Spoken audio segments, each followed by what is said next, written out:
Hello and welcome to Cycles of Time, your weekly guide to what's happening on Earth as we make our revolutionary journey around the sun. For time immemorial, our human ancestors have created myths and meanings to help us adapt and thrive as seasons change.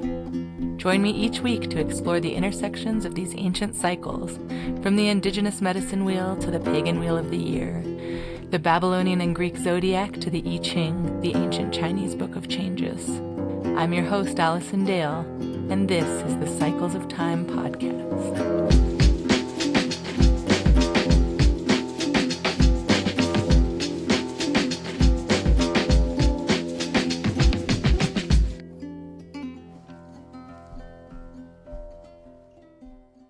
Hi, and welcome to Cycles of Time podcast. This is the Wheel of the Year, week 1, the first official full week of Aries season, and the title of this episode is Our Opinions Are Getting Eclipsed. This is your weekly forecast for March 3rd to 29th, where the highlights are a solar eclipse in Aries in the Human Design Gate of Opinions, that's Gate 17.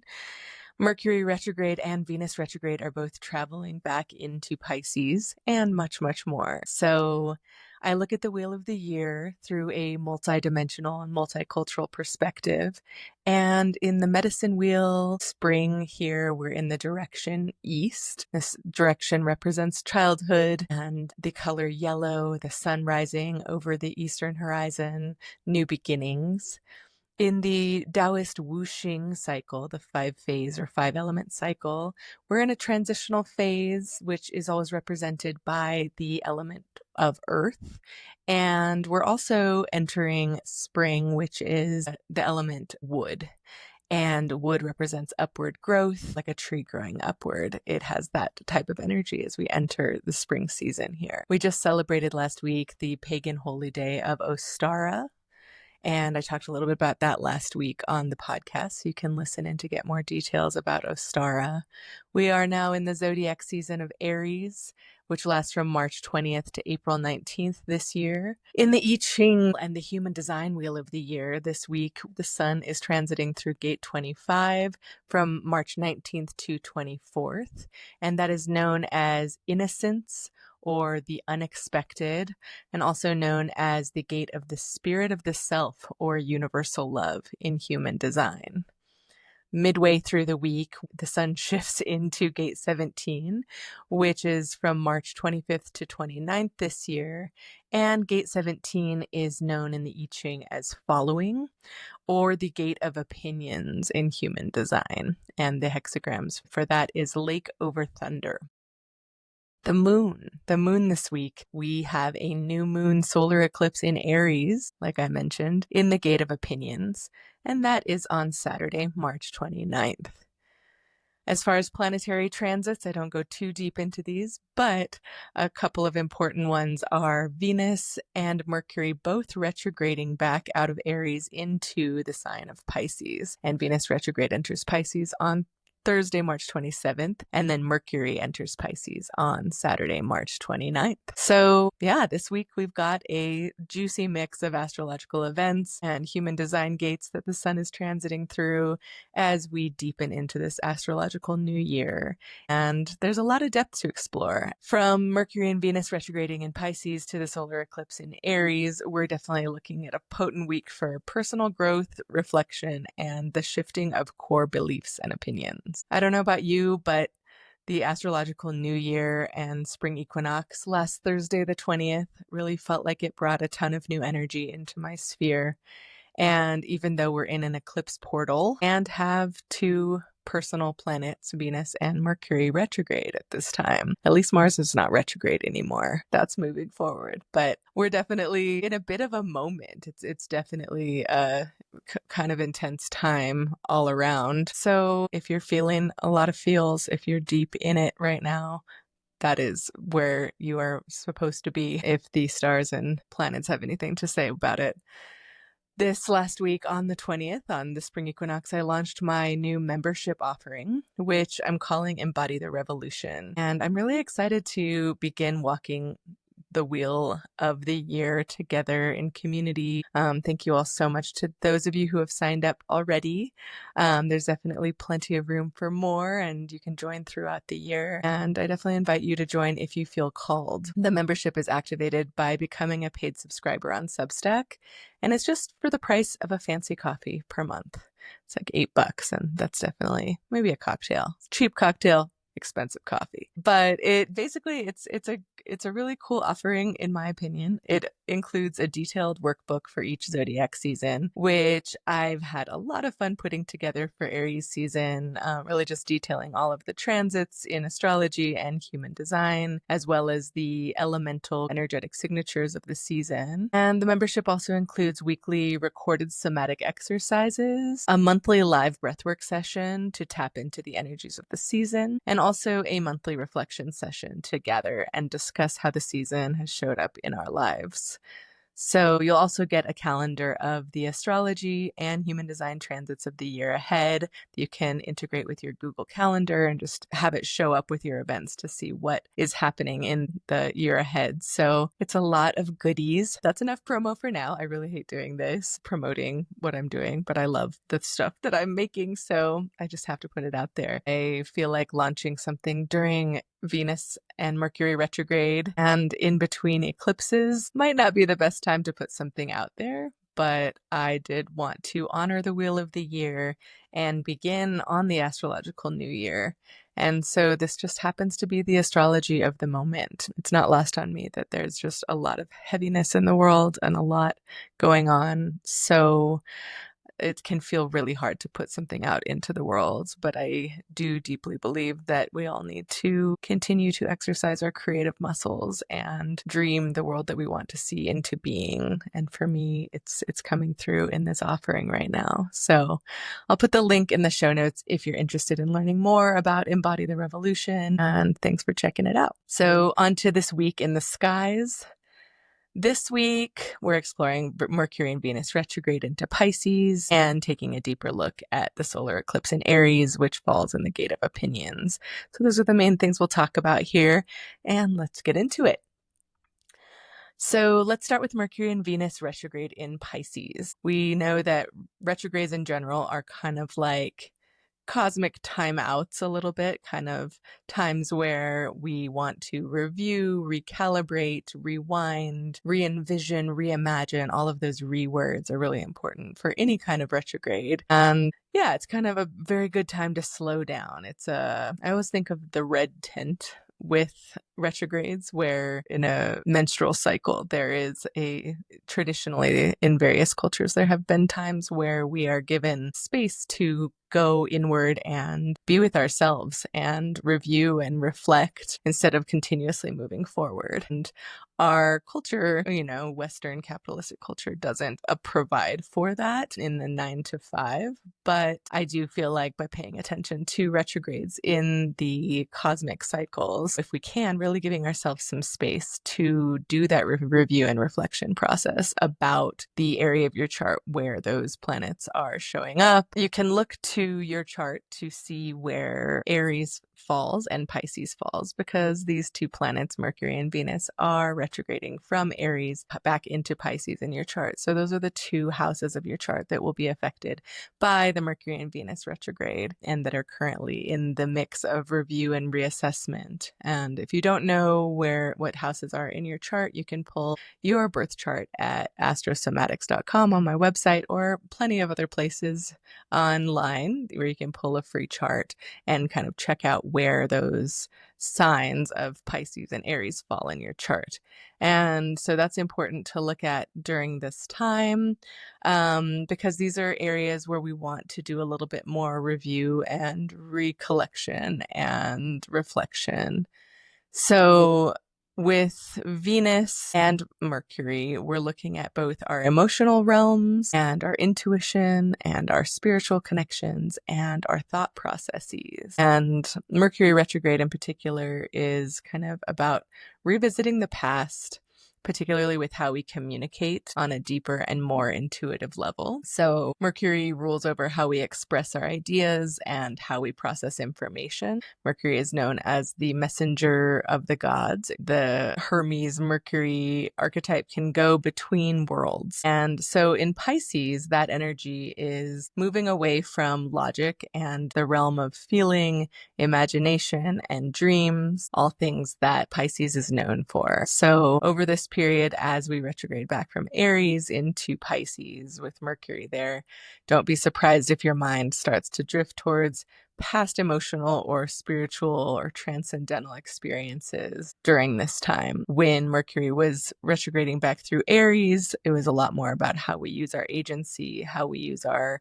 intellectual communication prowess for our own kind of Aries initiation.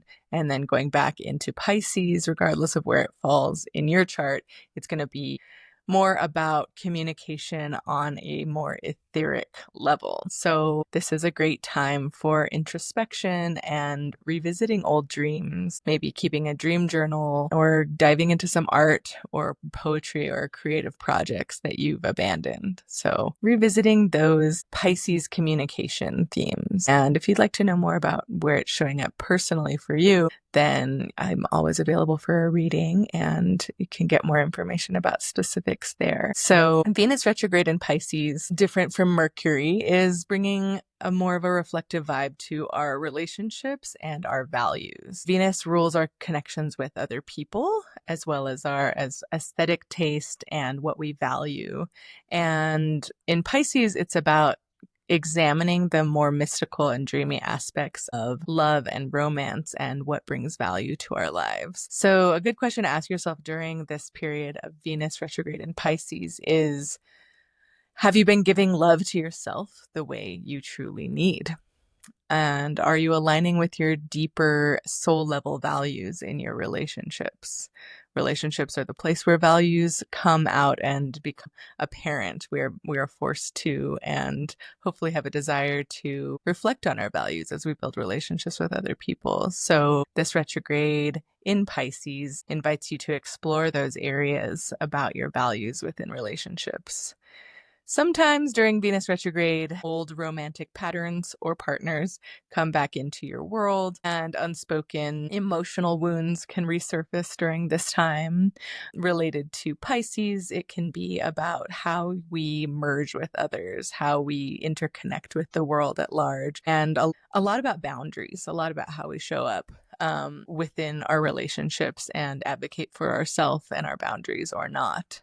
So during this time, I would say don't rush. Just let whatever comes up come up and give yourself as much time as you can. It is with the astrological new year and spring, and sometimes there's this urge to really get going. But this year in particular, it's time to set aside some time, if you can, to really reflect on your relationship values, how you merge and interconnect with other people, your spiritual values, and how those work with other people, and how you communicate them. This double whammy of Venus and Mercury that are now going back into Pisces after a period of Aries. It might be nice to look at how that showed up for you with Venus and Mercury in Aries over the past couple of weeks. How has the reflections of your agency and your communication regarding to Aries themes shown up? So best of luck. I'd love to hear how your Mercury and Venus retrogrades, as they overlap in these signs of endings and new beginnings, are showing up for you in your world. Moving on to the solar eclipse at 9 degrees Aries on March 29th, this upcoming Saturday, in the Gate of Opinions. As we know, Aries is the bold, pioneering, and fiery leader of the zodiac, and that is where Venus and Mercury have just been retrograding back through. So communication and values and relationships as they relate to that boldness and that agency may have been coming up a lot over the past couple of weeks. And so now that we have this eclipse, the solar eclipse in Aries, it is the beginning of the zodiac. So solar eclipses here can symbolize a moment of change, a fresh start, a reset, and a chance to break free from old limitations. So this is the final eclipse in Aries after 18 months of eclipses on the Libra-Aries axis. Eclipses always happen on an axis across the wheel of the zodiac, and the nodes of the moon have already moved into Virgo and Pisces, the next axis. So this eclipse will wrap up a story that began in fall of 2023 when the Libra-Aries axis began to be activated by the nodes of the moon. So during a solar eclipse, the moon, which symbolizes our emotions, our instincts, our body, the subconscious, during a solar eclipse, the moon obscures the sun momentarily. And the sun in astrology represents conscious will, identity, and vitality. And so this celestial event of the eclipse here disrupts our usual flow of awareness and forces us to confront deeper, hidden feelings that often go unnoticed in the bright light of our rational mind. For me, I look at eclipses as if our emotional body takes over. You know, the moon comes in front of the sun and passes over, and with a lunar eclipse, the shadow of the earth is shown on the moon, kind of obscuring the moon and the light of the sun. Lunar eclipses are kind of more about grounding into the earth and the events that are happening beyond our will or our emotions. But with solar eclipses, it's a lot about bringing focus to the moon, and kind of eclipsing the ego's direction and our conscious, forward-directed kind of solar mind. And so solar eclipses invite us into a liminal space where profound shifts can occur. I've definitely heard about them as if you're in a room and someone turns the light off, and then everything in the room is kind of rearranged and the light goes back on and everything's different. It is a sudden and very poignant, amazing astronomical event. In Aries, the impact of this emotional overtaking of the ego, this embodied emphasis that obscures the ego for this moment of time, it can be really fiery and initiatory. Aries is ruled by Mars, and it's this planet of action and instinct and agency and self-assertion and war and a lot of really powerful things. So Aries thrives on bold moves, independence, and unfiltered expression. During an eclipse, though, the usual Aries drive may be temporarily interrupted by deeper emotional undercurrents. So Aries and Mars are known as kind of, just like it's spring. We're springing out like a little sprout, like I said last week, springing out of the earth. And so it's about forward momentum. And so with an eclipse here where the moon is shadowing the sun and overcoming the sun, the emotions of what that feels like to be in this new reality, to come out of the womb or out of the soil and into a new beginning can feel really emotional. And we can feel a lot of wisdom about that in our body and not just focus on our minds, although Aries is the ruler of the head in medical astrology. And so we have a lot of focus on our head at this time of year. So this eclipse really brings us back down out of our head into the rest of our body and the other organ systems that are also deeply wise. So this eclipse suggests a moment where raw instinct is not enough, that raw agency is not enough, and we need to pause and examine the emotions and subconscious patterns that influence our choices. A lot of times there's manifestation on a new moon. It's a good time for planting seeds. But in the case of eclipses, manifestation is generally not a recommended practice to really set intentions that you wish to see grow, because it is a time to really just absorb what the universe has to offer us during this time. So it's a time of noticing. It's a time of reflection, especially in all this retrograde energy, but not necessarily a time of manifestation. We can start that next month when we have a new moon that is not an eclipse.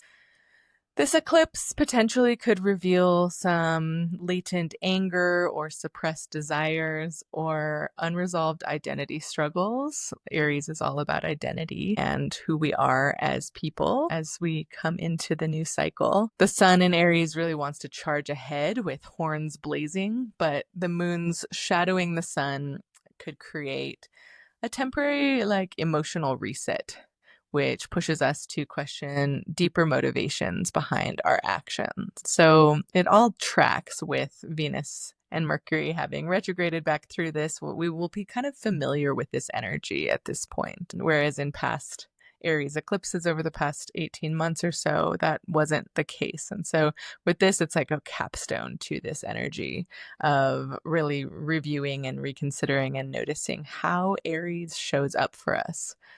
We all have Aries in our charts. Even if you don't have planetary activations there, we all have Aries at a certain part of our charts. And so we can start to pay attention and notice how we are acting when it comes to that self-assertion and putting ourselves out into the world.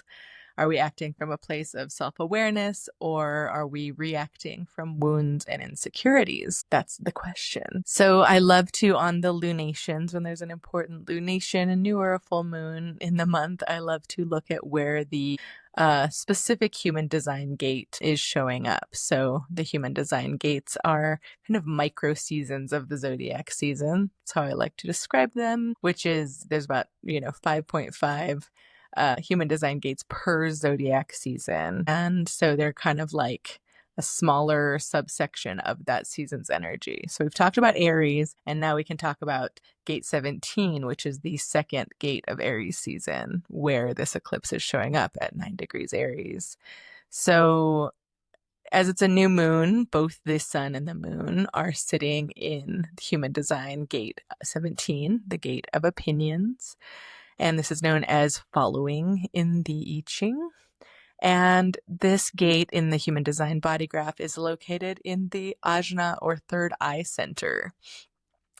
The gate of opinions is all about opinions, having opinions, ideas, and pattern recognition, different patterns of thinking.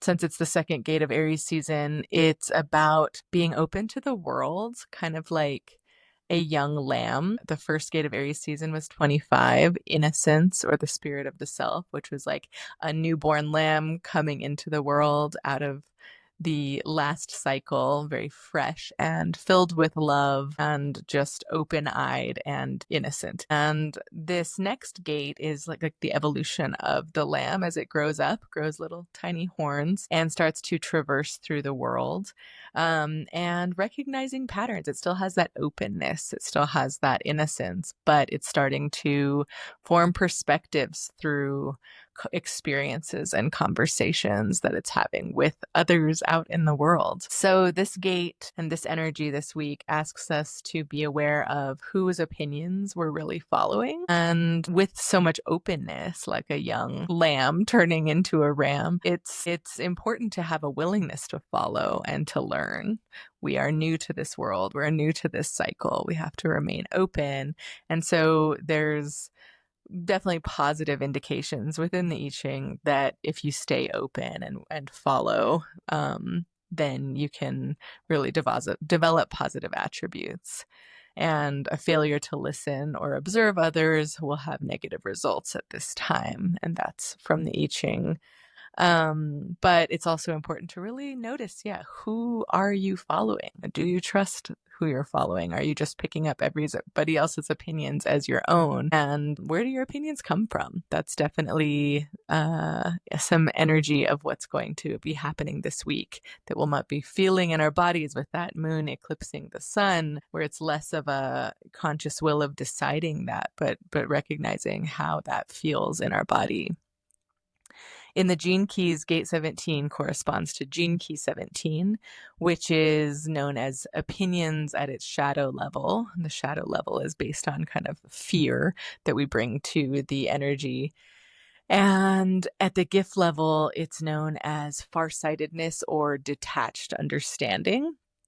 And at the city level, it is known as omniscience or perspective. So at the shadow level of gate 17, some things that might show up during this eclipse emotionally are noticing dogma and fixed opinions, and the areas where we're holding on to beliefs that come from outside ourselves and don't necessarily serve us. So this is the energy of I must believe this because that's what everyone says, or this is the only way to think. So this eclipse might reveal some dogmas that we're holding on to and that we're attached to, and kind of reveal how they're not necessarily showing up for us anymore. So the shadow of gate 17 can keep us stuck in rigid thinking and outdated beliefs, especially when we're not questioning where those beliefs came from. So we move into gate 17 on Tuesday, the 25th this year, and the sun is transiting there through the 29th. So that's where the eclipse shows up at the end of this, at the last line of this gate. And then it'll move into the gate of the hunter and the huntress after that. But so throughout Tuesday through Saturday, we're experiencing this energy, and then the eclipse might really just make it show up in a really emotional or embodied way. So it's not all bad, though. It's partly getting attached to opinions, but once we transcend kind of the fear-based attachment to rigidity and holding on to opinions, because we're an innocent baby ram that needs to know what's up in this world. Once we transcend beyond that to the gift level of detached understanding or farsightedness, we can step back from our fixed opinions and see things from a broader perspective. Really recognizing all the patterns of all of the different experiences we're starting to have in the world as we move through the world, as we get our legs and we start to kind of adjust to this new cycle.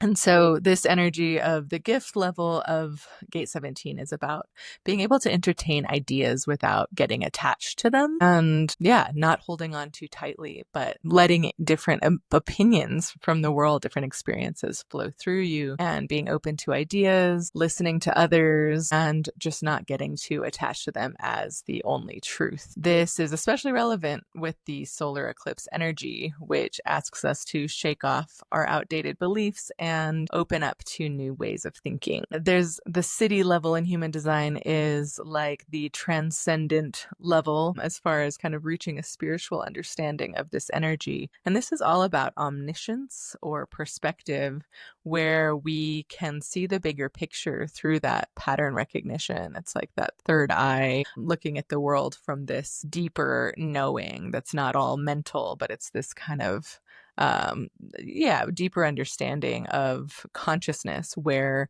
we realize that opinions are just opinions and they don't define us. This transcendent energy of gate 17 invites us to rise up above the many, many, many opinions that are out there in the world and tap into our own clear vision of what is true. And that's through experiencing a lot of other people and a lot of places and a lot of situations, so that you can form that opinion through instinct and pattern recognition. So during the solar eclipse, we're invited to listen to our bodies and our intuition and let go of rigid opinions about what we've been holding on to. This eclipse is asking us to embrace a new perspective and be willing to question opinions, question other people's opinions and our own, especially if what we're thinking or believing doesn't any longer align with who it is that we are becoming. This eclipse brings a huge opportunity for mental clarity, where we just let go of opinions that have become too dogmatic and shed old beliefs during this year of the snake. Lots of shedding. Eclipses, you hear that word shedding and releasing a lot. And this is an emotional attunement. This is a way where we can look at emotions in an intuitive and embodied way. And by doing so, create space for a more authentic and empowered way of thinking moving forward. So whether you're somebody who's been carrying around an old family belief system or a belief that comes from some institution outside of yourself, you might be realizing that some opinions you've been holding on to just don't fit anymore with the current version of yourself, as we're always evolving. And so this is a wonderful time to let go or just loosen into welcoming other opinions and perspectives in with that kind of omniscient, beautiful synthesis of opinions that you've encountered throughout life. This solar eclipse is offering us a powerful opportunity to break free from outdated ways of thinking and create a fresh and more aligned perspective on life. It's really important to stay open to new ideas, kind of have this detached, I don't like the word detached necessarily because it feels passive, but it's really more of this kind of zoomed out, like magic eye kind of situation, is kind of where you're not focusing on all the details, but having a broader perspective and bringing different opinions together without getting emotionally attached to any single one of them. So this doesn't mean that you need to change your mind about everything, but it's a moment to be open to seeing things from lots of different angles and let go of what doesn't serve your higher vision. With Mercury and Venus now retrograding in Pisces at the time of this eclipse, Mercury goes back into Pisces on the same day as the eclipse. So it's important to use this time to reflect on your emotional beliefs about love and relationships and communication, and look into the opinions that you hold there, the rigidity that you hold around patterns that you might have been following in relationships just because it's what you know, but maybe they don't align any longer with your true essence or your current values. So you trust that the universe is inviting you to clear these emotional patterns now so you can step into a new era of emotional and relational freedom. So to wrap it all up, this week is a big one on that Aries Pisces cusp. We're in the new year, we're in Aries season with the sun being here, but there's now these other two closest planets to us, Venus and Mercury, going back into Pisces after a dip into Aries. And so it's kind of like not all systems go in this astrological new year by any means. It's an eclipse and Venus and Mercury retrograde and bringing us back into that energy of reflection surrounding both our agency, our Aries qualities, and our ways that we are interconnected with the greater whole, which is the Pisces qualities. So it's a perfect chance to review and reflect and give yourself space. Take a bath. Take a nap, journal, be reflective. Don't try to do too much or set anything in motion too much. I say as I'm launching a whole membership thing, but I'm taking it easy on that. So this is the energy. We have to really feel into how we relate, how we love, how we communicate, how we express our spiritual truths. And so this week is all about seeing things from a new perspective, releasing fixed and stuck opinions and welcoming new ones in and setting yourself free from old ideas. So the key themes of the week are releasing, realigning, and reimagining. And as we sail through this cosmic energy, remember to just be gentle with yourself. It's a time right now of big, bold changes and quiet reflections at the same time. And it's hard to hold them both sometimes, but they're all leading you to a higher version of yourself, being more in service to yourself and to the community and the world at large. So that is your week of the year, week 1 cosmic update as we move steadily forward through the cycles of time. And I'm just curious what you think about it, how these energies are resonating with you. Thanks for hanging out with me today. And I hope that this brings you some clarity as we navigate this major cosmic shift of the year. Feel free to drop a comment or share your thoughts. I'd love to hear how you're experiencing this powerful week. Have a beautiful week ahead. One final thing I did want to mention is that I'm hosting a new moon solar eclipse breathwork session on Zoom this upcoming Saturday, the 29th, and it's going to be at 6 p.m. MST. It is part of the Embody the Revolution membership, and it's also open to whoever would like to join. It's a conscious, connected breathwork session where we tap into the revolutions within our body, breathing into our belly and chest and letting it release. And also, it's going to be guided with some intention around Aries energy and releasing stuck patterns of thinking and beliefs. So I hope you'll join me. Again, that's on Saturday the 29th at 6 p.m. Mountain Time, and I'll post the link in the notes.